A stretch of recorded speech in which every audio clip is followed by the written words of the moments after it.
Ami de Jésus, communion divine. Oh, quelle bénice communion, Jésus est bien mon ami de Jésus, communion divine. Oh, quelle bénice communion, Jésus est mon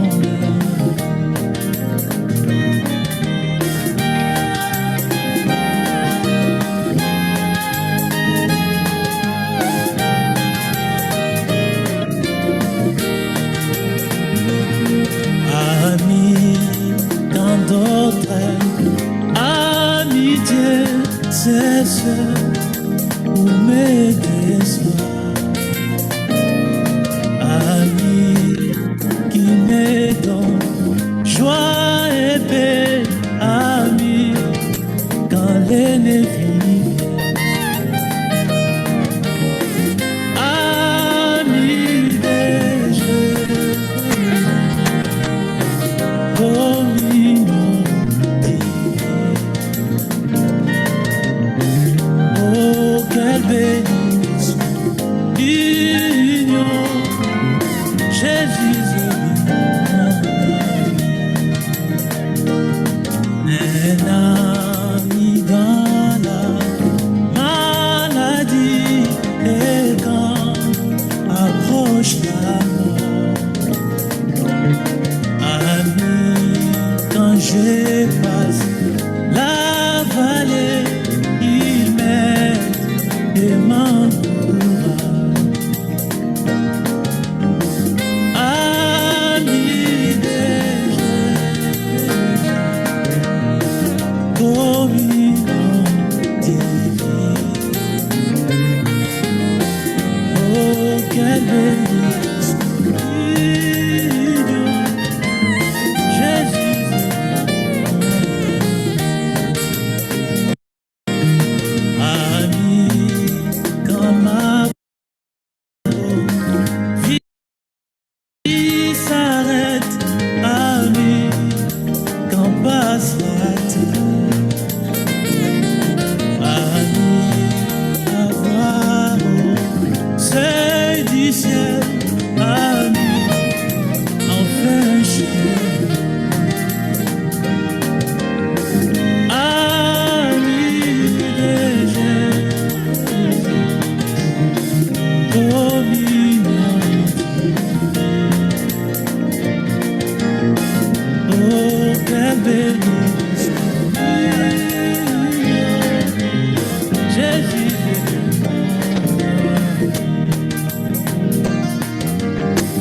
ami de Jésus, communion. Oh, quelle bénice Jésus est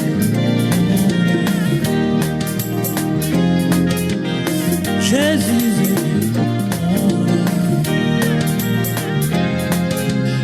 Jésus est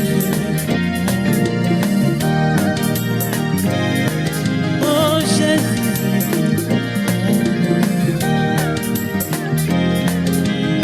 Jésus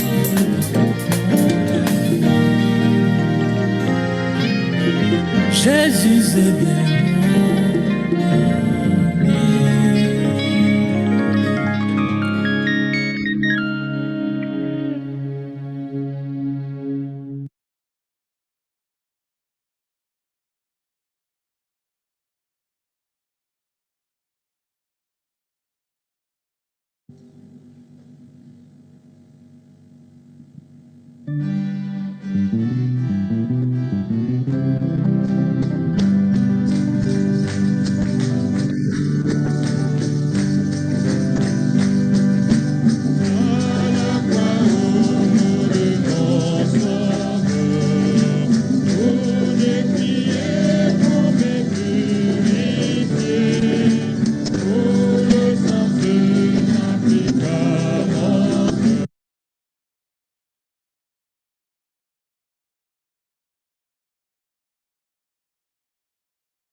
Bien-aimés frères et sœurs, que le Seigneur nous bénisse tous en ce soir. Que la grâce de Dieu soit avec nous tous et nous vous souhaitons à vous tous la bienvenue en cette réunion que le Seigneur nous a une fois encore accordée par sa grâce. Je voudrais rapidement en profiter pour demander aux frères qui sont avec nous sur Facebook, ceux qui veulent bien partager la réunion, ils ont le temps de le faire avant que nous puissions commencer. Donc, nous vous saluons tous au nom de notre Seigneur Jésus-Christ, vous qui êtes sur Zoom, ainsi que tous les bien-aimés qui sont sur Facebook, et nous en profitons aussi pour saluer ceux qui nous écouteront à travers l'audio qui pourra être mis à la disposition de tous les bien-aimés, et puisque nous savons que les audios circulent, ils circulent, et ils peuvent arriver au loin où nous ne pouvons même pas estimer. Toutes les fois que quelqu'un aura la possibilité d'écouter cette parole, le sermon de ce soir, que Dieu le bénisse. Nous vous souhaitons une fois encore la bienvenue. Nous allons rapidement passer à la lecture de l'Écriture que j'avais à cœur de lire pour vous. Je prends Proverbes chapitre 30, le verset 5, particulièrement la première partie du verset. Proverbes chapitre 30, verset 5. Je vous lis ce verset dans la version Louis II et je vais vous le lire aussi dans la version La Bible du Semeur. Toute parole de Dieu est éprouvée. Que Dieu bénisse sa parole. Quand les gens peuvent chercher des contradictions, l'auteur de la parole lui-même, il dit que sa parole est entièrement éprouvée. Personne ne pourra y trouver de la contradiction, à moins qu'il cherche à la lire de manière intellectuelle. La même écriture dans la version du Semeur, la Bible du Semeur, la même écriture dit ceci: chaque parole de Dieu est entièrement fiable. Chaque parole de Dieu est entièrement fiable. Qu'est-ce que je peux dire devant une si belle pensée, devant une si belle parole? C'est-à-dire que Dieu mérite qu'on lui fasse confiance. Et quiconque reçoit sa parole dans la foi en reçoit les effets. Ce soir encore, bien mes frères, par sa grâce, qu'il nous parle, qu'il nous instruise, qu'il nous enseigne et qu'il nous apporte ce qu'il nous aura préparé comme parole d'édification, comme parole de préparation en vue de son retour imminent, ce retour qui est la chose à laquelle nos âmes sont attachées. Nous allons prier. Dieu, notre Père bien-aimé, nous venons te remercier encore pour ce moment. Merci pour ta grâce, merci pour tes faveurs, merci pour cette possibilité que tu nous offres d'être là en ta présence pour écouter ta parole. Conduis cette réunion, Père. Si tu n'es pas là, nous la tiendrons en vain. Si déjà il était écrit que si le Seigneur ne garde une ville, celui qui la garde, garde en vain. Si le Seigneur ne bâtit une maison, celui qui bâtit, bâtit en vain. Nous pourrons dire aussi, Père, que si le Seigneur ne prêche, si le Seigneur ne parle, celui qui parlera, il parlera en vain. Voilà pourquoi, Père, puisses-tu te saisir de ton serviteur, que ton onction soit sur lui et que ta parole dans sa bouche soit la vérité. Permets à ce que chaque frère et sœur tire réellement un grand profit de la réunion de ce soir. Au loin où chacun se retrouve, qu'il soit béni de toi. Prends le contrôle de toutes choses, que tout te soit soumis du début jusqu'à la fin, pour que la gloire, l'honneur et la louange te reviennent. Au nom de notre Seigneur Jésus-Christ, nous t'avons ainsi prié, Père. Amen. Que Dieu vous bénisse tous, frères. Que la grâce de Dieu soit avec nous. Nous allons nous préparer pour écouter la parole directement par la bouche de notre frère Eric, à qui je vais demander d'allumer sa caméra pour que je le positionne. Frère Eric, tu es là?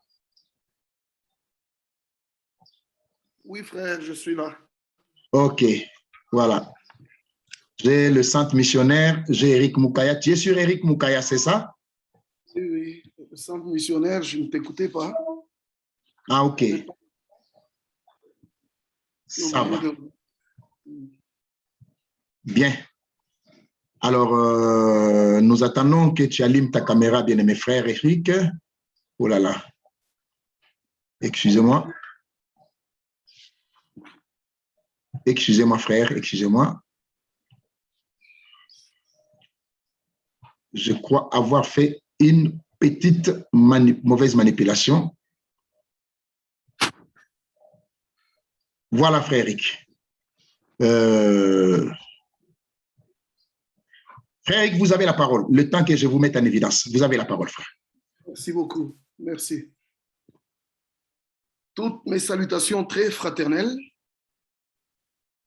à tous les frères et les sœurs qui sont avec nous ce soir liés pour partager la parole. Nous saluons très affectueusement. En tout cas, le souhait est d'avoir une véritable communion où on se touche, où on se voit, où on peut joindre les voix ensemble, chanter, louer le Seigneur. Mais ce n'est pas possible. Nous remercions seulement notre Dieu pour la technique qui fait qu'on puisse être à des endroits différents de la terre, mais en même temps être ensemble. C'est vraiment merveilleux. Nous sommes un peuple béni. Ces derniers jours, on a reçu la grâce d'avoir une pluie d'enseignement. C'était vraiment une pluie d'enseignement, le Mouré. Et il fallait qu'on ait un ministère comme ça. Parce que le message de Frère Branham en soi est difficile. Difficile. Il a parlé comme un prophète dans beaucoup d'endroits et il fallait vraiment un ministère d'enseignants, un vrai enseignant de Dieu qui pouvait nous répartir la parole prophétique, le message, nous le répartir, le classer, le partager dans chaque chose dans son contexte juste, chronologique et aussi dans le sens. Et c'est ce que cet homme a fait tous ces jours-ci quand nous avons entendu. Mais laissez-moi vous lire cette écriture, Matthieu chapitre 4.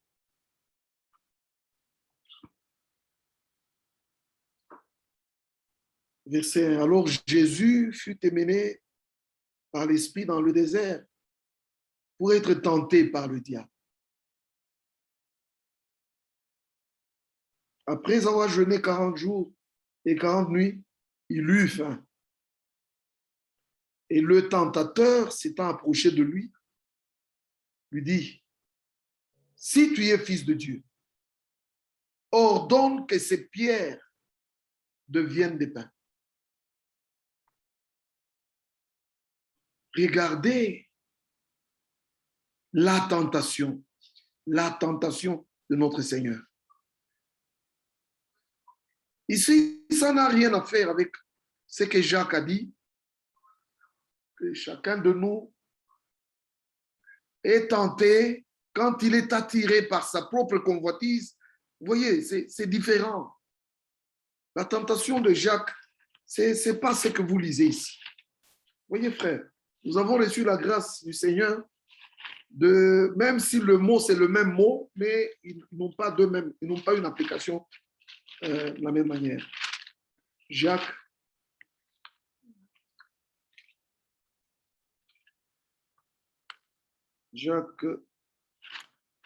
chapitre 1, verset 13, que personne, lorsqu'il est tenté, ne dise « c'est Dieu qui me tente ». Car Dieu ne peut être tenté par le mal. Et il ne tente lui-même personne. Mais chacun est tenté quand il est attiré et amorcé par sa propre convoitise. Puis la convoitise, lorsqu'elle a conçu, enfante le péché. Et le péché étant consommé, produit la mort. Cette tentation de Jacques n'est pas la même tentation que celle de Matthieu 4. Il ne s'agit pas d'une tentation de la convoitise de la chair que le Seigneur pourrait avoir. Non, non, non, non. Ici, c'est une tentation directe, comme celle du Jardin d'Éden. Exactement comme celle du Jardin d'Éden, où Satan est venu vers Adam pour lui. Dieu a-t-il réellement? Vous voyez, frère, c'est une tentation directe qui va seulement avec la compréhension de la parole de ce que Dieu a dit. Et alors, tout l'enseignement que nous avons reçu, ne soupirez pas les uns après les autres. Puis, nous soupirons en attendant. Vous voyez, on a fait la différence de tous ces mots dans la Bible. On nous a montré beaucoup de choses. Et la phrase principale que j'ai entendue était que Satan viendra au travers d'une personne. Avec des versets, il est écrit, mais n'ayant pas la parole, ne plaçant pas la parole, c'est ça la tentation. Frère, regardez. Le Seigneur répondit, Jésus répondit, il est écrit, l'homme ne vivra pas de pain. Vous voyez, Satan était venu avec une écriture qui parlait du Seigneur qui pouvait transformer les pierres en pain. Cette écriture. Et le Seigneur répond par une autre écriture, il dit, bon, aujourd'hui, ce n'est pas le jour de transformer les pierres en pain. Mais l'homme ne vivra pas de pain seulement. Vous voyez, frère. Ainsi, dans notre génération, c'est ça la tentation pour notre âge. Lisons ça. Ici, vous lisez dans Apocalypse chapitre 3. Apocalypse chapitre 3, la 6e lettre, c'est à l'église de Philadelphie. C'est l'église qui est passée avant nous. Maintenant, elle est derrière nous. L'Odyssée était le dernier âge, le 7e. Mais dans le 6e âge, regardez le verset 10, parce que tu as gardé la parole de la persévérance en moi, je te garderai aussi à l'heure de la tentation qui va venir sur le monde entier pour éprouver les habitants de la terre. Dans l'âge de Philadelphie, on annonce la tentation est à venir. Elle arrive quand? Elle arrive dans l'âge de la Odyssée.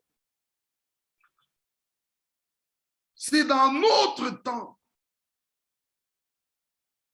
que l'ivraie et le blé, frère, on doit voir la différence dans notre temps.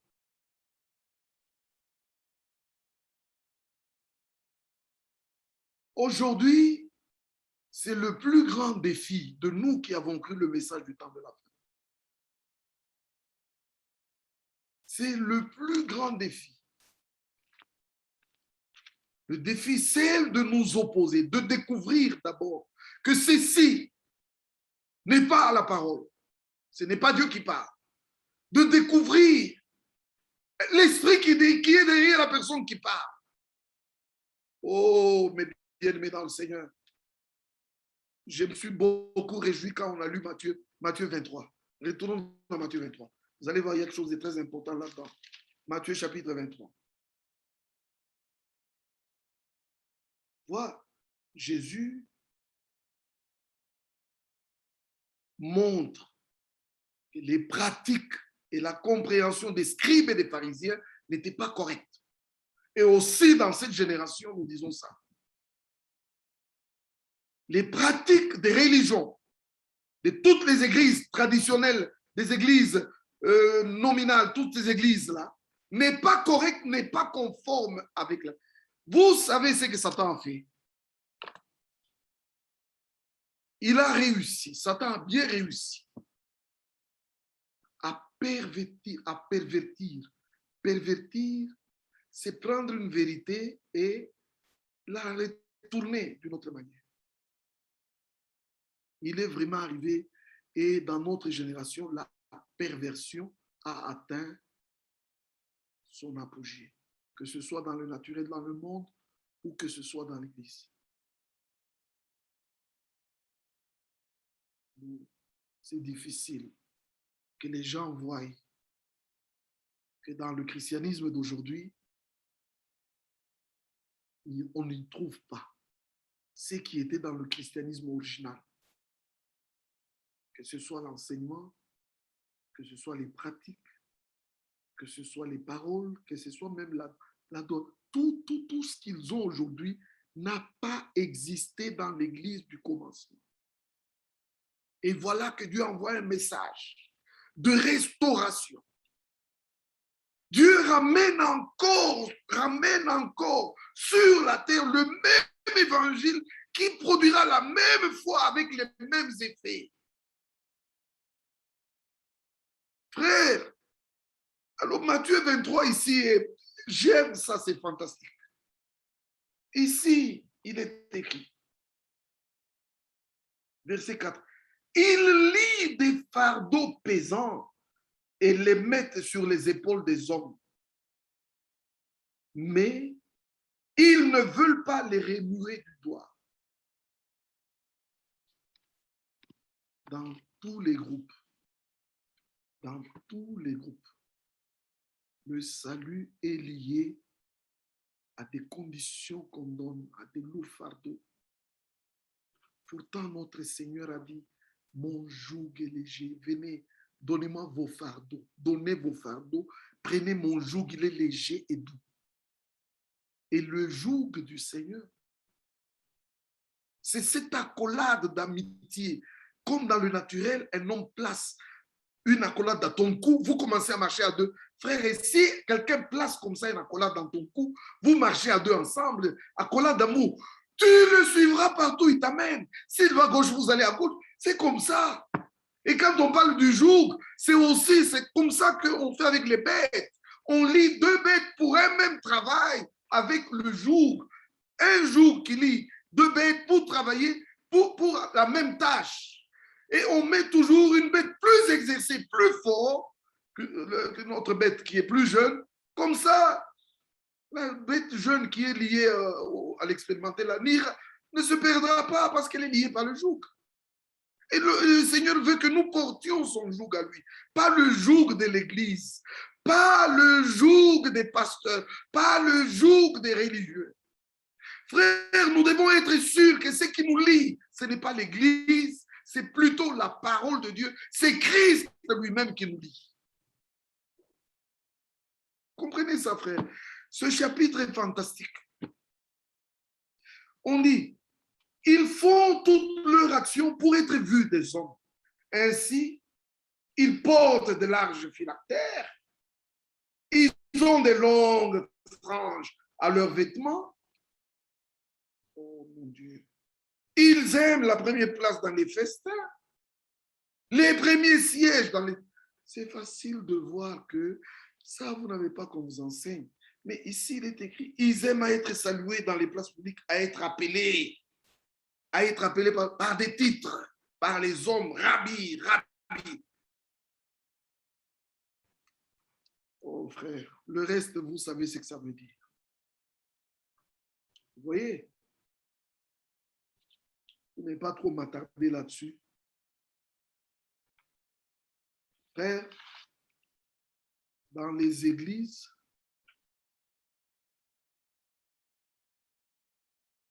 ces titres qu'ils portent là, c'est pour en fait imposer leur autorité. Vous devez écouter ce que le pasteur dit.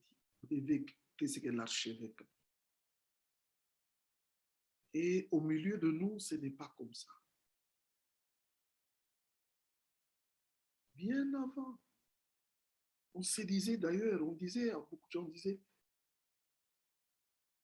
se laisser être appelé par le titre, pasteur, pasteur, pasteur, docteur, docteur, frère, le frère pasteur, le frère et pasteur en même temps. C'est un signe de la dénomination. Nos frères dans le premier âge, nos frères, ils étaient comme le Seigneur. Regarde, l'autorité qu'ils avaient, comme Paul le dit ici, il dit, l'autorité qu'ils avaient, ce n'était pas pour dominer sur les gens. Non. L'autorité qu'ils avaient, eux, c'était plutôt pour édifier. Ici dans 2 Corinthiens, chapitre 10. C'est ça la différence, ça nous devons le comprendre. Oh mon Dieu. Verset 8. Et quand même, je me glorifierai un peu trop de l'autorité que le Seigneur nous a donnée pour votre édification et non pour votre destruction. Je ne saurais en avoir honte. Vous voyez, frère, en fait, l'autorité qu'eux avaient, c'était la même autorité que le Seigneur avait. Comme vous le lisez ici. Dans le livre de Matthieu, Marc aussi en parle comme ça dans le chapitre 1. Lisons-le dans Matthieu ici.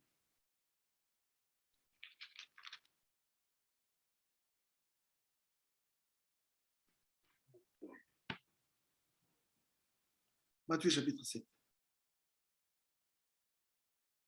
Regardez. Au verset 28, c'est écrit. Après que Jésus ait achevé ce discours, la foule fut frappée de son enseignement. Car il enseignait comme ayant autorité. Non pas comme leur scribe. Non. Il enseignait comme ayant autorité. Non pas comme le scribe fait. C'est dit aussi de Paul comme ça. Quand Paul a dit à Simon, Père avec ton argent, tu deviendras aveugle à partir d'aujourd'hui.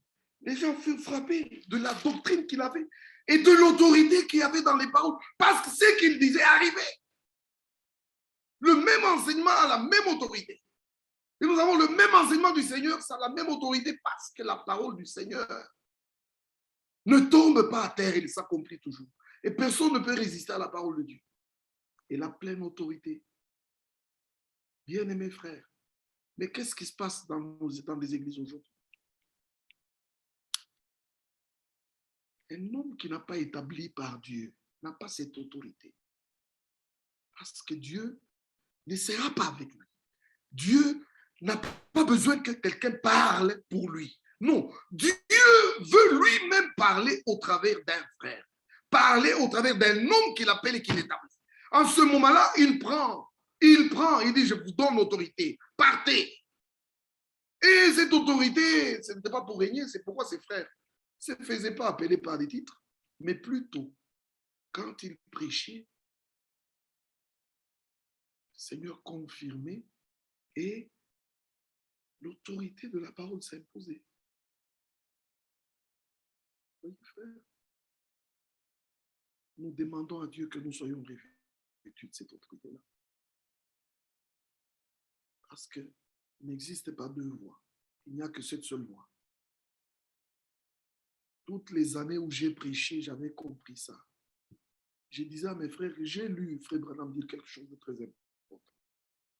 Frère Branham disait que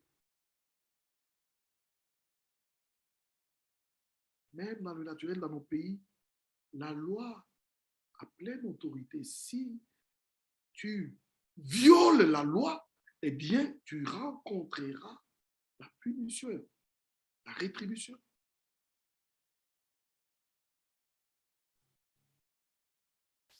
Ici, on a mis des caméras sur la route, on a mis des feux sur la route et des caméras partout. C'est la loi. Il y a des sections de 80 à l'heure, tu dois rouler sur 86, tu roules à plus de 80 à l'heure, tu es flashé. Et le ticket te suit à la maison parce que l'immatriculation est captée et tu vas payer, c'est là, tu vas payer. Si tu veux être libre, c'est lui qui est libre, qui a son identité, c'est celui qui respecte la loi, c'est lui qui vit en accord avec la loi. Parce que c'est une autorité, on le sent. Maintenant, il y a des endroits où on n'a pas ces feux-là, on n'a pas. On y a mis un policier au trafic. Mais bien, mes frères, Vous avez déjà vu ce que ces gens font. Quelle autorité ils ont sur la route? Du moins dans les pays où les gens comprennent la loi. Ce policier, quand il est en tenue, avec tout ce qu'il faut, avec son sifflet, avec ses gants blancs, frère, de loin déjà tu le vois, tu dis, oh là, il y a le trafic sur la route. Tu t'arranges toi-même, tu t'arranges. Et quand il lève la main, il siffle, même un gros camion. Le blanc m'a illustré ça, il dit, le chauffeur va freiner parce que ce petit bout d'homme se trouve au milieu de la route et il lève la main et il n'a pas la force d'arrêter le camion, il n'en a pas. Le camion peut le ramasser et l'écraser. Mais il a le pouvoir revêtu par la loi. Quand il a sa tenue et tout ce qu'il faut, il se tient au milieu de la route, le camion doit respecter, le chauffeur doit respecter. Ça, c'est William Branham qui nous a prêché. Mais si le même policier, le même policier trafic de roulage, qu'il vienne me mettre sur la route en jean avec tricot. Là, personne ne te reconnaît. Là, non, on ne te reconnaît pas. Tu n'as pas de sifflet, tu n'as rien, tu n'as pas la tenue, tu n'as pas la loi, tu n'es pas revêtu. Frère, alors cette autorité, tu ne l'as pas. Même le vélo va te ramasser, c'est fini. Et quand on te ramasse comme ça, tu dis, moi je suis policier en jean. Non, tu devais bien être bien là, revêtir ton pouvoir, ton autorité. Eh bien, c'est comme ça, mes bien mes frères. Les gens des dénominations dominent. C'est que le titre qu'il a de pasteur, de ceci, de cela, il domine par le titre, C'est pourquoi il veut que vous l'appeliez comme ça. Oui. Et un frère m'avait dit comme ça, ouvertement, il y a des années, il m'avait dit ouvertement, il dit, toi, tu es en train de révolter les gens, tu dis que les gens commencent à vous appeler frère. Alors, il monte du haut de la chaise, il a dit, appelez le frère et le frère, ne m'appelez pas moi, frère. Moi, je suis votre pasteur. Vous êtes mes brebis à moi. Aïe, aïe, aïe, aïe, aïe. Là, on ne peut pas discuter. Hein. Mais demandez-moi où il est maintenant. Ce n'est pas bien. Ici, bien mes frères, Matthieu 23, ce qui est écrit là est très merveilleux. Matthieu chapitre 23, encore une fois, nous l'avons lu et ça a été très merveilleux. Verset 9, et n'appelez personne sur la terre votre Père, car un seul est votre Père, c'est lui qui est dans les cieux. Et ne vous faites pas appeler enseignant, car un seul est votre enseignant, c'est le Christ. Que Dieu bénisse sa parole. Ça, c'est vraiment merveilleux. Frère, ainsi, nous sommes dans cet âge où la tentation pour éprouver tous les habitants de la terre, la tentation, comme celle de Matthieu 4, comme celle du livre de Genèse, Genèse chapitre 2. Bien-aimés frères, Dieu nous a fait grâce à nous envoyant cette parole. La lumière que nous avons de la parole éclaire tellement que chacun de nous a la possibilité d'entrer en Dieu, de recevoir et de vivre la vie de Dieu, chacun de nous. Dieu nous a fait grâce. C'est pourquoi nous le louons, nous le remercions. L'autorité qu'on doit avoir, pas celui de, non frère, pas celui des scribes et des pharisiens, mais l'autorité du Seigneur. L'autorité du Seigneur, la seule autorité qui doit être dans l'assemblée, dans l'église. Ce n'est pas le titre. Alors, on se bat pour devenir ancien, on se bat pour devenir... Ce n'est pas ça. C'est pas ça. C'est pas ça. Vous imaginez que si chacun de nous tous, nous arrivions à cette expérience, la merveilleuse expérience d'être des instruments dans la main de Dieu. Vous imaginez ce que nous devons vivre ensemble. Or, c'est là que Dieu nous amène. Dieu veut avoir la prééminence dans son Église. Dieu veut vraiment que Éphésiens 3 devienne une réalité partout où cette parole est prêchée. Éphésiens chapitre 3. À moi, verset 8. À moi qui suis le moindre de tous les saints, cette grâce a été accordée d'annoncer aux païens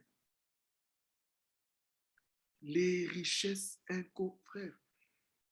Dieu, dans le plan du salut, quand on parle des nations païennes, moi, ça me donne beaucoup de joie. Vous avez vu ce que nous avons lu dans Ésaïe 41, n'est-ce pas?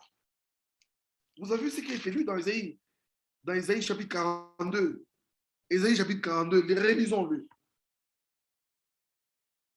Voici mon serviteur que je soutiendrai, mon élu en qui mon âme prend plaisir. J'ai mis mon esprit sur lui et il annoncera la justice aux nations. Ça me donne beaucoup de joie quand je lis ça. C'est que Dieu parlait déjà de nous.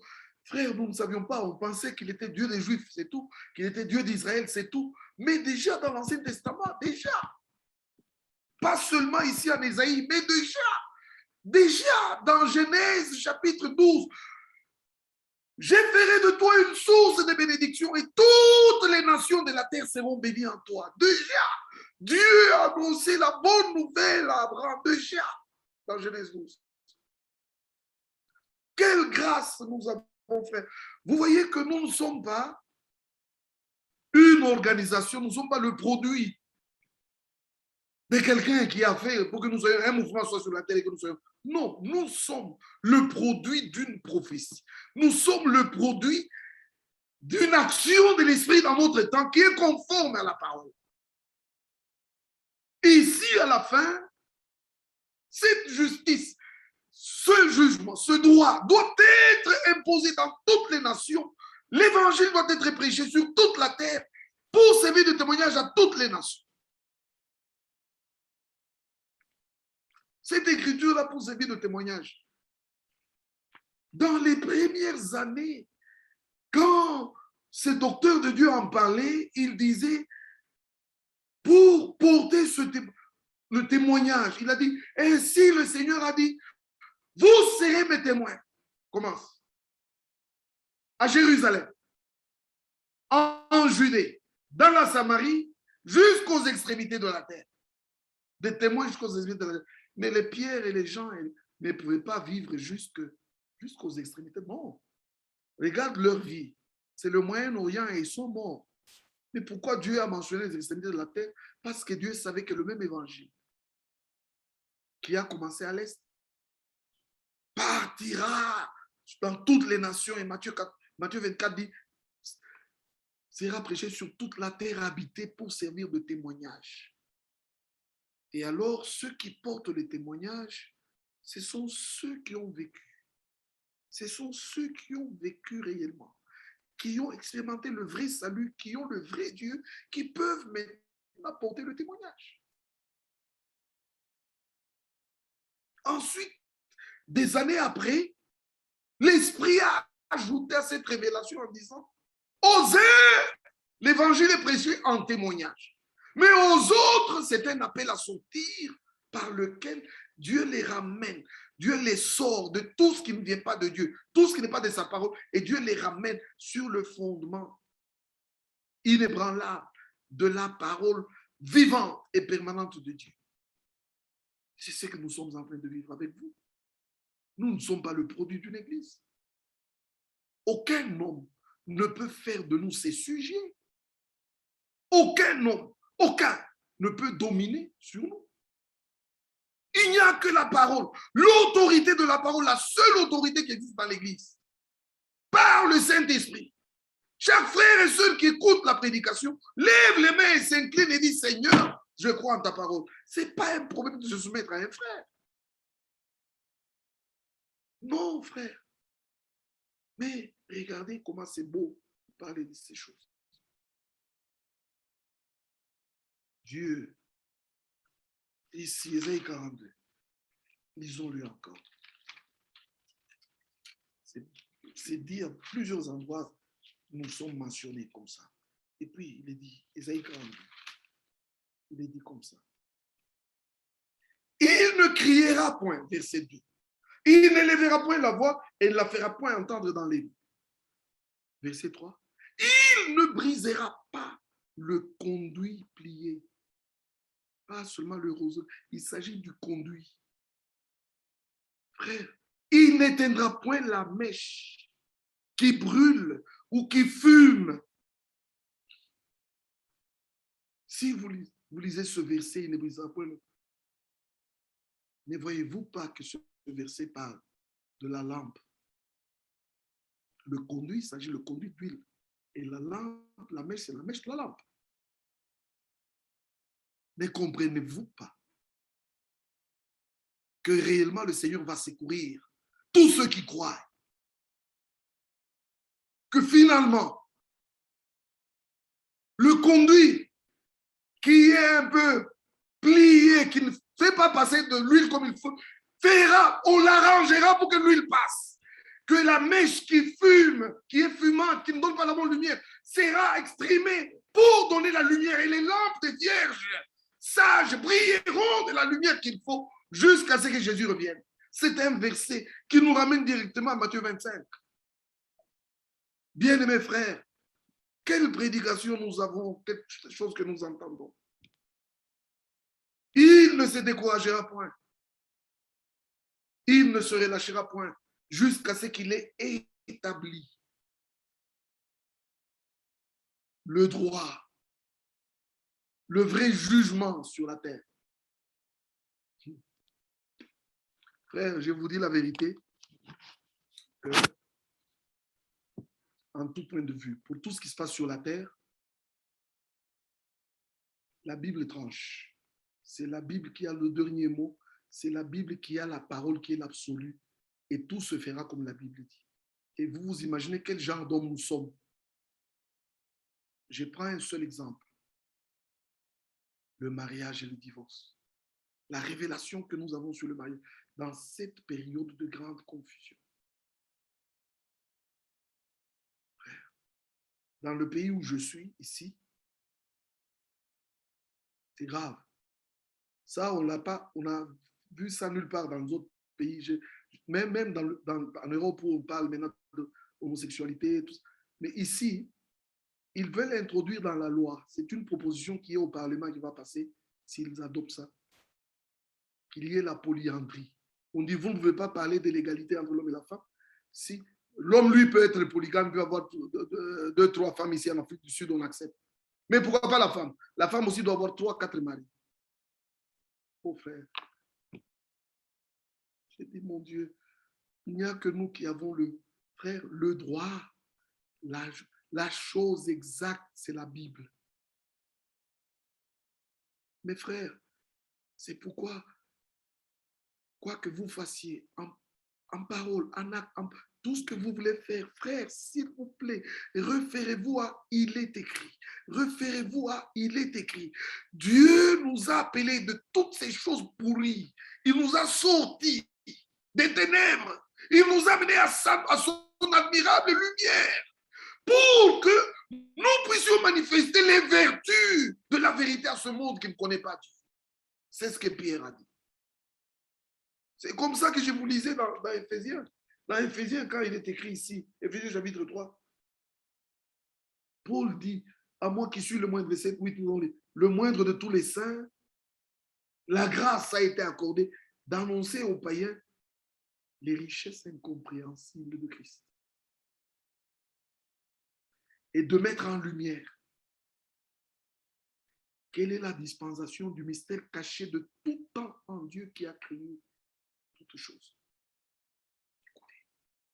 Mystère caché en Dieu avant les siècles, Dieu nous le révèle. Frère, ce que nous connaissons, aucun président de la terre ne le connaît. La connaissance que nous avons, ce mystère caché en Dieu révélé à nous, frère, aucun parlement de la terre peut discuter avec nous.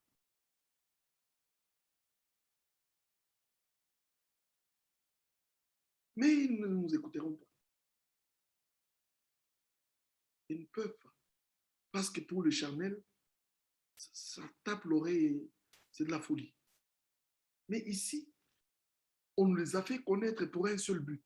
Il est écrit au verset 10, afin que toutes les dominations, toutes les autres autorités dans les lieux célestes, ces autorités négatives-là, qu'elles arrivent à connaître par moi et toi, par l'Église, nous, l'Église, qu'ils arrivent à connaître la sagesse infiniment variée de Dieu. Quelle responsabilité! Frères, nous voulons marcher jusqu'à ce que l'étoile du matin s'élève à vos cœurs et que le jour vienne à poindre, que le monde entier voie. Nous sommes, frères, destinés à le monde, la création attend avec un ardent désir que Dieu nous amène à ce point-là. Parce que la création veut aussi participer à cette merveilleuse gloire, à cette liberté des fils de Dieu qui sera manifestée. Ainsi, Dieu nous a envoyé un docteur. Maintenant, des choses que nous écoutons, tout nous est classé très, très, très bien, dans le sens très juste et très juste. Je vais vous dire ceci. C'est un peu, c'est pas un peu, vous savez,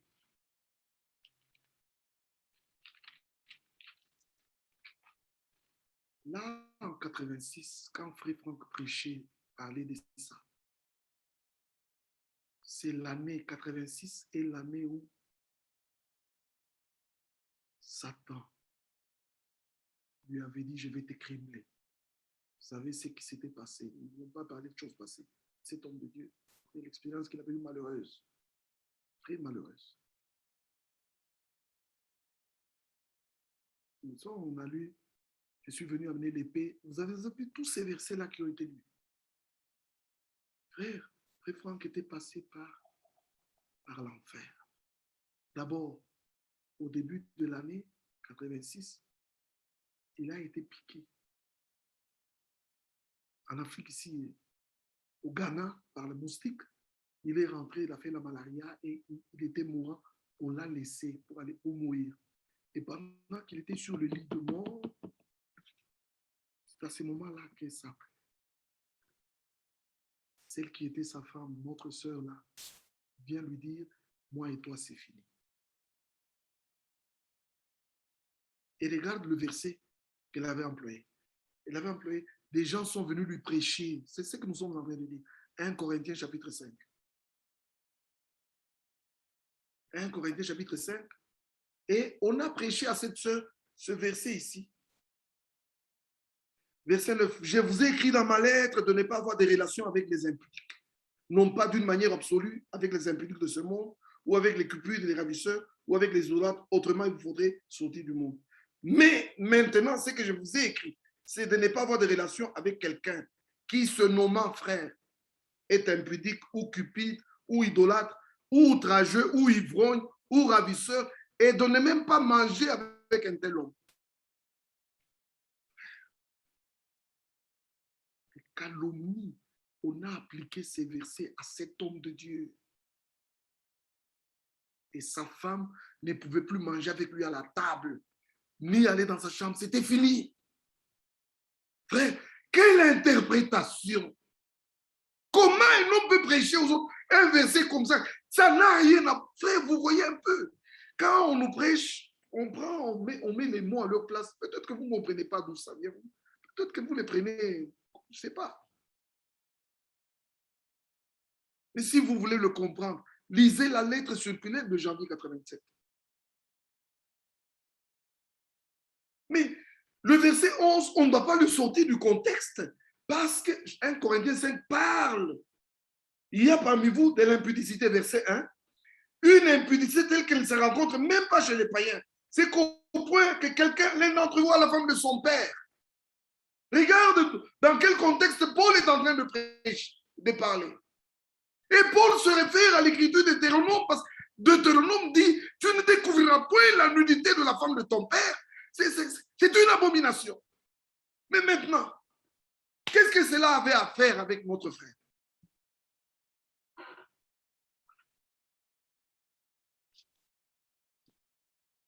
C'est malheureux. C'est très malheureux. Mais Dieu est merveilleux. Frère, après ces années de malheur-là,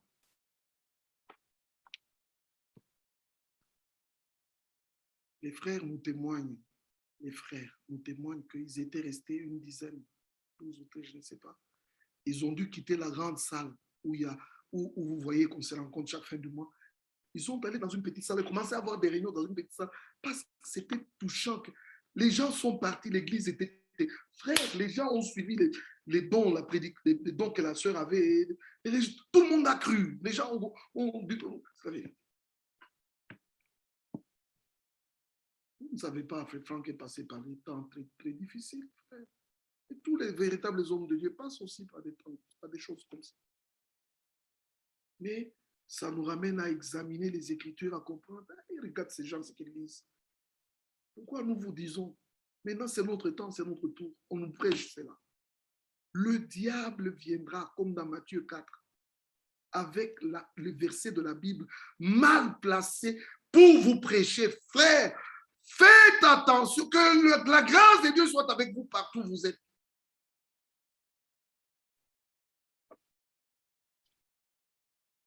Regardez où nos frères les Branamis sont partis. Plus loin, très loin, plus loin que les pentecôtistes. Non, mais c'est grave. Si on confond, les gens pensent que dans notre temps aussi, la même plénitude de la divinité qui était en Jésus-Christ est venue en Branham. C'est faux, faux, faux et archi faux. Il n'y a qu'une seule révélation de Dieu. C'est en Jésus-Christ. C'est la pleine et parfaite révélation de Dieu, car la toute plénitude a habité dans le corps. Mais maintenant, nous, moi et toi, Branham, Franck, nous sommes membres de ce corps. Là, dans ce corps-là, nous lisons comme ça. Nous, ce qui nous concerne, c'est ça. Éphésiens chapitre 4. Éphésiens chapitre 4. Verset 4. Il y a un seul corps et un seul esprit. Comme aussi vous avez été appelés à une seule espérance par votre vocation. Un seul corps, un seul esprit. Le doigt fait partie du corps. À lui-même, il n'est pas corps. Le pied fait partie du corps. À lui-même, il n'est pas corps. Corps, c'est l'ensemble des membres. Et dans les membres coule une seule vie et un seul esprit. C'est la même vie qui est dans le doigt, qui est dans les cheveux. C'est la même vie. Nous voulons que tous les frères, tous ceux qui croient en la parole, expérimentent de recevoir Christ en eux pour qu'ils trouvent leur place en Jésus-Christ. Et nous soyons liés les uns les autres par la même vie, par le même esprit, par la même nature, par la même parole. Mais alors, il y a un seul Seigneur, une seule foi, un seul baptême. Il y a un seul Dieu et Père de tous, qui est au-dessus de tous, qui est parmi tous et qui est en tous. Vous voyez que là, il n'y a pas de différence. Un seul Dieu, parmi tous, en tous, avec tous. Vous voyez que c'est la même chose, mais le verset 7 change. Au verset 7, il est dit, mais à chacun de nous, la grâce a été donnée selon une mesure. Frère, c'est une mesure, chacun a une mesure. La mesure de William Branham n'est pas ma mesure. La mesure de Walford n'est pas ma mesure. Mais tous, nous avons le don de grâce. Parce que recevant le même esprit, recevant la même vie, recevant le même Dieu. Mais la mesure du don, attends, frère, attends. Frère Branham, un prophète, un frère, un homme comme nous. Dieu l'a employé pour faire ce que Dieu avait fait dans son propre corps. C'est ça qui fait tomber les poméristes. Parce que dans Genèse, Le Seigneur Dieu est venu dans un corps théophanique. Un corps de la parole. C'était le Seigneur qui était venu accompagné de 2 anges. C'était le Seigneur dans son corps spirituel, mais qu'il a rendu visible. Dans l'Ancien Testament, le Seigneur est toujours apparu comme ça dans un corps spirituel, mais visible, qu'on a appelé l'ange du Seigneur, ou le Seigneur. C'était la manifestation visible. Le Seigneur dans l'Ancien Testament, c'est une manifestation visible d'Élohim, de Dieu qu'on peut voir. Maintenant, il s'est dépouillé de son corps spirituel, théophanique, ce corps de la parole qui était invisible de l'Ancien Testament. Il a revêtu un corps de chair et de sang dans le Nouveau Testament. Le même Seigneur. Dans l'Ancien Testament, dans un corps spirituel. Dans le Nouveau Testament, dans un corps de chair, de sang, de chair et de sang. Dans l'Ancien Testament, dans son corps-là, il est allé chez Abraham et il a fait le signe. Le signe là. Où est Sarah? Sarah était derrière dans la tente. Sarah rit dans la tente et le Seigneur dit, pourquoi Sarah rit? Ce signe de discernement, ce signe était le signe que Dieu... Vous voyez, frère, tout le temps que Dieu venait, vous avez vu où est-ce qu'il a demandé Sarah? Non, il traitait avec Abraham et pas. Mais cette fois-là, il dit où est Sarah? Parce que le temps était venu pour que la promesse de la venue du Fils devienne réalité. C'est la même chose dans notre temps. Dieu a pris le prophète. Mais Sarah, qui représente l'Église, moi et toi, c'est avec nous, par nous, que Dieu va terminer. Que la naissance du Fils, qui est liée à la manifestation des fils de Dieu, tel que décrit dans Romains 8, prendra place dans cet âge. Alors, Dieu veut traiter avec nous. Ce n'est plus William Branham, ce n'est plus l'histoire du prophète. Où est Sarah? Pourquoi Sarah? Tu vois, ça, c'est concerné Dieu. Dieu parlait de Sarah. Il dit, je reviendrai à cette même époque de l'année et Sarah aura un enfant. Quand vous lisez ce texte-là, il est merveilleux. Mais dans toutes les autres visites, Dieu ne s'est pas occupé de Sarah. Il disait à Abraham, Sarah, il parlait tout à Abraham, mais là, on introduit Sarah dans le frère. Réjouissez-vous de tout ce que vous écoutez maintenant parce que Dieu veut faire de nous le corps. Nous sommes l'Église de Jésus-Christ. Et regardez, on dit, mais à chacun de nous la grâce. Là, Dieu avait employé son propre corps pour donner le signe. Quand il est venu dans le Nouveau Testament, en Jésus-Christ, il a employé son propre corps. Nathanaël, voici tu es un juif dans lequel il n'y a pas de défaut. Simon, fils de Jonas, il a dit aux gens, il a manifesté ce signe-là prophétique, ce ministère prophétique. Dans son corps. Mais dans notre génération, écoutez que je vous dise, le Saint-Esprit de Dieu emploie le ministère de Branham, un homme, notre frère. Et au travers de ce ministère, il manifeste ce signe, le dernier signe qui nous est donné comme signe de la venue du retour du Seigneur Jésus-Christ. C'est le Saint-Esprit agissant dans un homme, un frère. Alors, frère, tous les esprits mal affermis sont tombés. Ils disent, oh, c'est Jésus-Christ. Comme Tommy Osborne disait, il disait, c'est Jésus en cravate. Non, Branham n'est pas la plénitude. Non. Il est dans le corps dans lequel, à chacun de nous, la grâce a été donnée selon la mesure. Sa mesure est grande. Dieu ne refera plus ce signe, c'est un signe unique. Vous voyez, frère? Mais, dans le corps maintenant, toi et moi, nous devons avoir la vie. Nous devons avoir la même vie. Nous devons avoir le même Seigneur. Vous voyez, c'est pourquoi il est dit, étant monté en haut, il a amené des captifs. Ou bien, il a amené captif la captivité elle-même. Et il a fait des dons aux hommes. Nous sommes dans...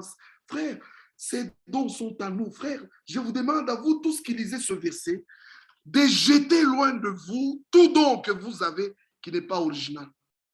Le ciel est plein de dons authentiques, originaux. Ne fabriquez rien. Mais on n'en cherchez même pas. Quand l'Esprit entrera en vous, la vie de Christ en vous, automatiquement les 9 fruits de l'Esprit seront manifestés. Et quand les 9 fruits de l'Esprit se manifestent, frère, les 9 opérations de l'Esprit, tu auras aussi ça, des opérations. Que Dieu vous bénisse partout, vous qui écoutez. Ainsi, vous voyez, frère, que Éphésiens chapitre 3, c'est un merveilleux chapitre. C'est un merveilleux chapitre. Aujourd'hui, nous sommes l'Église que Dieu veut amener à la perfection. Voilà. Notre temps est terminé. Mais réjouissez-vous d'écouter. Frère, Dieu a envoyé un docteur. Encore une fois, frère, je ne sais pas si vous ne pouvez pas aimer cet homme-là. Nous l'aimons, frère, en écoutant la manière dont il prêche. Je dis, mais aucun homme n'a parlé comme lui. Lui, vraiment, frère, je ne peux pas enseigner comme lui enseigne. Ce n'est pas possible, frère. Nous partageons ce que nous avons écouté de lui pour montrer que, vous voyez ce qu'il a montré là, et la chose essentielle est que la tentation, nous sommes dans l'âge de la tentation, où Satan viendra par un homme avec des versets mal formés. Comme en Corinthiens 5, on a prêché la femme de feu Francal et elle est partie. Jusqu'aujourd'hui. Frère, que Dieu vous bénisse partout. Vous tous qui vous donnez la peine de venir écouter, je sais que vous ne venez pas pour écouter un frère. Moi, je suis rien, frère, je suis comme vous. Mais notre frère Nazaire, notre frère Richer, nous sommes des hommes comme vous. Et comme Paul l'a dit, des vases fragiles. C'est-à-dire, quelques-uns d'entre vous nous connaissent même nos fautes, connaissent même nos faiblesses. Mais ces vases dans lesquels le Dieu éternel a mis sa parole éternelle. Frère, il en est de même pour toi. C'est-à-dire, moi, je te respecte parce que tu crois dans la vérité, tu as reçu Jésus. Et je n'ai pas, tu ne dépends pas de moi. Je n'ai pas le droit de te dire n'importe quoi. Je dois prêcher la parole telle qu'elle est pour que le Seigneur agisse dans ta vie. C'est comme ça que nous comprenons les choses. Donc, pas des dominateurs, pas des patrons, des frères qui dominent sur d'autres frères, mais seulement prêchant la parole, employant cette autorité. Donc, la véracité de la parole, elle doit enlever toute discussion dans la bouche des gens, des frères et des sœurs. Ils donneront du respect. Hein? Cet homme, Dieu nous l'a envoyé, que Dieu le bénisse. Vous voyez, c'est seulement ça. Que l'honneur, la gloire et la louange reviennent à notre Dieu. Au nom du Seigneur Jésus-Christ. Amen. Amen. Amen. Merci, frère Éric. Merci. Que Dieu te bénisse richement, cher homme de Dieu. Avant de prier, je vais demander à mon frère Richer de s'apprêter pour prier. Éphésiens chapitre 3, comme l'a dit frère Éric tout à l'heure, un chapitre merveilleux. Verset 14, à cause de cela, je fléchis les genoux devant le Père, duquel tire son nom toute paternité dans les cieux et sur la terre, afin qu'il vous donne, selon la richesse de sa gloire, d'être puissamment fortifié par son esprit dans l'homme intérieur, en sorte que Christ habite dans vos cœurs par la foi, afin qu'étant enraciné et fondé dans l'amour, vous puissiez comprendre avec tous les saints quelle est la largeur, la longueur, la profondeur et la hauteur, et connaître l'amour de Christ qui surpasse toute intelligence, en sorte que vous soyez remplis jusqu'à toute la plénitude de Dieu. Or, à celui qui peut faire, par la puissance qui agit en nous, infiniment au-delà de tout ce que nous demandons ou pensons, à lui soit la gloire dans l'Église et en Jésus-Christ, dans toutes les générations, au siècle des siècles. L'apôtre dit Amen. Amen. Et nous aussi, nous disons Amen. Amen. Mon frère Richard, est-ce que vous êtes là pour prier pour nous? Oui, bien-aimé, que le Seigneur soit loué. Amen. Seigneur Dieu notre Père, nous te sommes reconnaissants pour cette parole encore que nous avons entendue ce soir. Suite à toutes ces bonnes paroles que nous avons reçu en ce temps de la fin, comme notre bien-aimé frère l'a signifié. Oh, quand tu étais dans les jours de ta chair, cette différence était nette. Et les hommes pouvaient dire qu'ils n'enseignent pas comme les autres. Oh, cette parole m'a toujours frappé. Et aujourd'hui aussi, cela est une réalité. Et nous comprenons que cette phase est importante et qu'elle n'est même pas facultative. Elle est déterminante. Et c'est la grâce que tu nous as fait. Pas que nous ayons en nous une sagesse ou une intelligence supérieure, mais dans ton amour et dans ta grâce, dans ta bonté, tu nous as élus, tu as mis dans notre cœur le respect devant ces choses et nous nous réjouissons. Oh, sois loué notre Dieu. Bénis notre bien-aimé frère Eric, bénis tous les bien-aimés ici et ceux qui écouteront encore cet enregistrement, que cela encore nous approfondisse. Comme vous pouvez le dire dans 1 Corinthiens 3, j'ai planté, Apollos a arrosé. Oui, Seigneur notre Dieu. Et ce travail en commun fait du bien à ton peuple. Accorde-nous vraiment de croître et que ton beau nom soit loué. Bénis aussi mon bien-aimé frère Nazaire, tous les bien-aimés. Assiste-nous en toutes choses. Merci pour ce début de semaine. Oh Dieu, permets que nous puissions demeurer dans ces choses-là et que toutes ces interprétations dans ce jour de la tentation se tiennent loin de nous, Seigneur. Que nous puissions persévérer, baigner dans la parole de l'heure. Comme tu as dit, que nous ne soyons pas des auditeurs oublieux, mais que nous soyons de ceux qui persévèrent dans l'activité de demeurer dans ce que tu fais et que tu viennes nous trouver dans ce travail-là. Accorde-nous cette grâce. Merci pour ce temps de communion, oh, pour nous garder dans ta parole. Bénis chacun d'entre nous et assiste-nous au nom de Jésus, nous prions de tout notre cœur. Amen. Amen. Merci, Seigneur. Amen. Amen. Merci, frère Richer. Dieu te bénisse, cher homme de Dieu. Que le Seigneur soit avec toi, que le Seigneur soit avec tous les frères, vous tous qui êtes là. Que la grâce de Dieu soit avec nous tous. La parole était merveilleuse, frère. Vous savez, nous sommes dans un temps où le son est tellement clair que nous nous disons réellement que l'amour de Dieu est très grand pour nous. Le Seigneur a veillé à ce que rien ne nous manque. Et ces choses nous sont rappelées. À l'entrée de la réunion, j'ai pensé à la sœur Nadine. Elle est là d'ailleurs, que Dieu la bénisse. Je me dis, quelque part, la sœur Nadine commence à avoir un peu raison, que parfois une semaine, c'est beaucoup. S'il faut qu'on se rencontre encore le lundi prochain, heureusement qu'il y a des cultes locaux et les différentes rediffusions qui sont dans la semaine. Que Dieu bénisse richement notre frère Eric, que nous allons certainement retrouver avec joie le lundi prochain, le même lien, et même sur Facebook, nous allons vous donner quelques petites précisions à ce sujet. Il y a beaucoup de frères qui nous ont rejoints ce soir.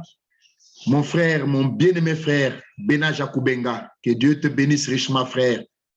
Je te salue, bien-aimé frère, mon frère Alain Banchi, tous les bien-aimés qui êtes là, qui sommes là, nous tous.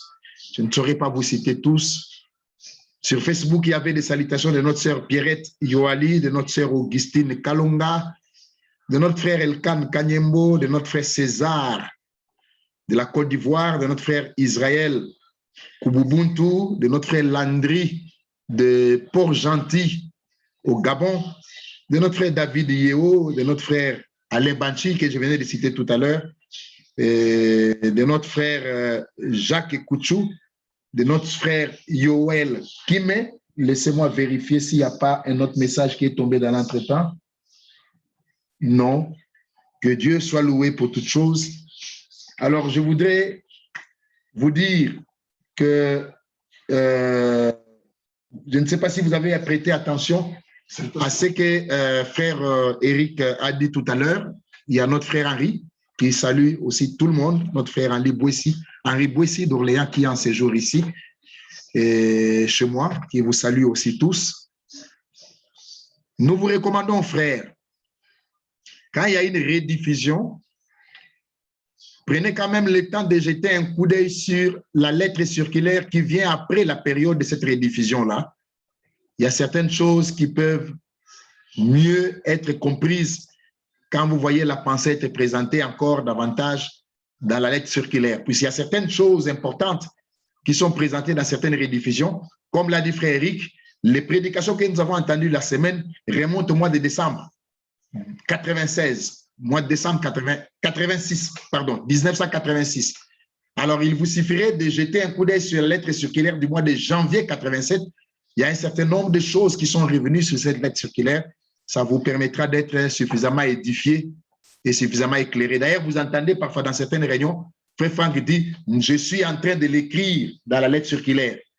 Donc, quand vous regardez la lettre circulaire qui vient après, vous allez voir ce qu'il a dit avant là, comment il a présenté encore davantage les choses. Moi, ma grande joie et ma reconnaissance auprès du Seigneur, c'est que ces choses ont été déposées il y a des années, il y a plus de 30 ans. Certains qui sont sur la plateforme n'étaient même pas encore nés. Mais cette parole, quand nous l'écoutons aujourd'hui, c'est comme si elle a été prêchée ce matin. Et Dieu soit loué qu'il a mis des domestiques qui nous aident à revenir sur ces choses et à toucher un ou deux ou trois autres points, à faire une sorte de corrélation avec certaines écritures, afin que nous puissions réellement arriver à comprendre, frère. Et c'est là que je chute. Tenir dans un temps comme celui-ci, tenir dans la vérité, et dans la vérité vraie, permettez l'assistance, dans un temps comme celui-ci, c'est une grâce. Car la grande tentation est là. Le Seigneur avait dit, la séduction serait grande, au point d'emporter les élus, si cela était possible. Mais gloire soit rendue à Dieu, que les élus font partie de la parole. Si nous tenons, c'est par sa grâce. Que Dieu nous bénisse tous, frères. Qu'il bénisse richement mon frère Eric. Qu'il bénisse tous les hommes de Dieu qui sont là. Qu'il bénisse tous les peuples de Dieu. Amen. Finalement, on s'est rendu compte qu'il y a beaucoup de frères qui se connectent. Beaucoup, beaucoup et alors beaucoup. Puisque quand on regarde sur Facebook, quand on rencontre des frères sur la route, dans d'autres assemblées, vous entendez un frère te dire, frère, chaque lundi, je suis toujours là. Le mardi, je suis toujours là. Je dis, ah bon, vous êtes là, oui, frère, régulièrement, je suis là. Donc, j'avais raison il y a quelque temps de saluer les anonymes. Dans une très bonne pensée.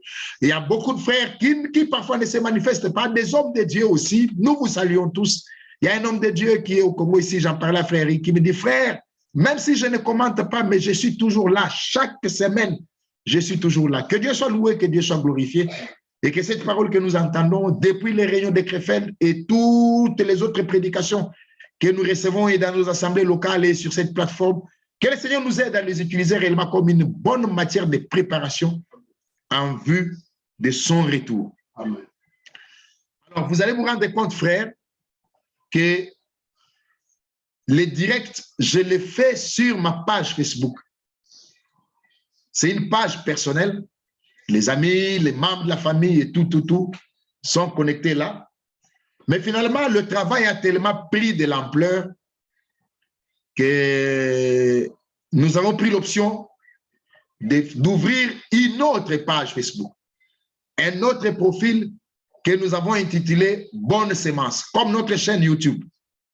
C'est comme ça que nous avons lancé un communiqué à tous les frères pour leur demander de lancer les demandes d'amis sur cette page Facebook qui sera uniquement consacrée au relais de prédication. Puisque vous êtes spirituel, vous allez comprendre que sur Facebook, nous publions tout. Il y a parfois des communiqués de service, des communiqués qui ont peut-être qui ont à faire avec la famille, qui n'ont rien à voir avec l'œuvre de Dieu, et certaines choses qui ne concernent pas l'œuvre de Dieu. Ce qui fait que pour éviter tout mélange, avec l'ampleur qu'a pris ce travail, nous allons maintenant dans une autre page, on va migrer dans une autre page, on va voir un peu comment les frères vont s'abonner, vont lancer les demandes d'amis. La page est intitulée « Bonne Semence », tout simplement sur Facebook. « Bonne Semence ». Lancez la demande d'amis là-bas, nous allons l'accepter là-bas et dans 1 ou 2 semaines, on va voir comment on va migrer. Dans 1 ou 2 semaines, nous allons faire comment on appelle ça? une publication conjointe entre ma page et cette page-là. Et petit à petit, nous migrerons totalement vers cette page Bonne Sémence et j'arrêterai à publier sur ma page personnelle. Nous publierons tous les relais de prédication uniquement sur cette page-là pour que celle-là soit totalement et uniquement consacrée aux prédications de la parole. Voilà un peu l'annonce que je voulais vous faire en détail pour que nous puissions arriver à comprendre. Donc, la page est intitulée Bonne Sémence, tout simplement, sans article. Bonne Sémence. Vous verrez une photo de la sémence de blé. C'est cette page-là. Lancez une demande d'amis là-bas, surtout pour les frères qui sont sur Facebook.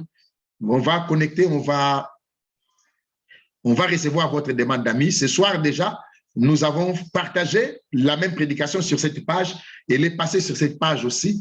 Et petit à petit, nous allons migrer là-bas jusqu'à ce que nous verrons que tout le monde, nous migrons de ce côté-là.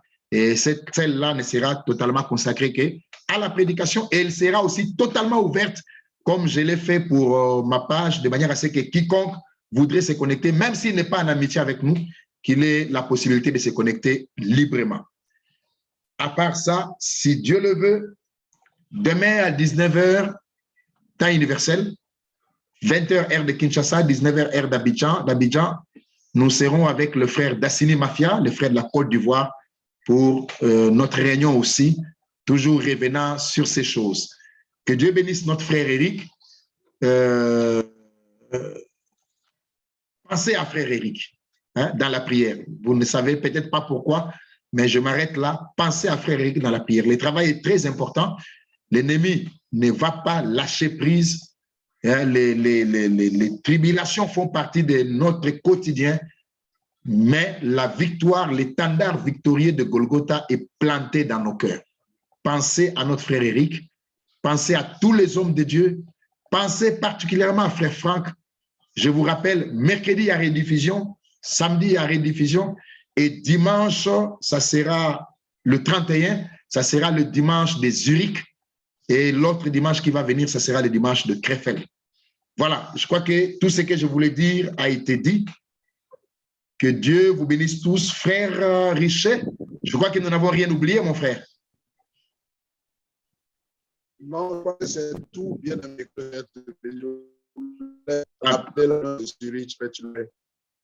Pardon, je n'ai pas compris, mon frère. Vous avez craché un peu. Je voulais juste rappeler la réunion de Zurich, mais tu l'as déjà fait. Ok, merci beaucoup, mon frère. En tout cas, que Dieu vous bénisse tous. Nous arrivons à la fin. On va arrêter les directs sur Facebook. Vous pouvez ouvrir vos micros et éventuellement vos caméras pour nous saluer tous au nom du Seigneur. Que Dieu vous bénisse, frère.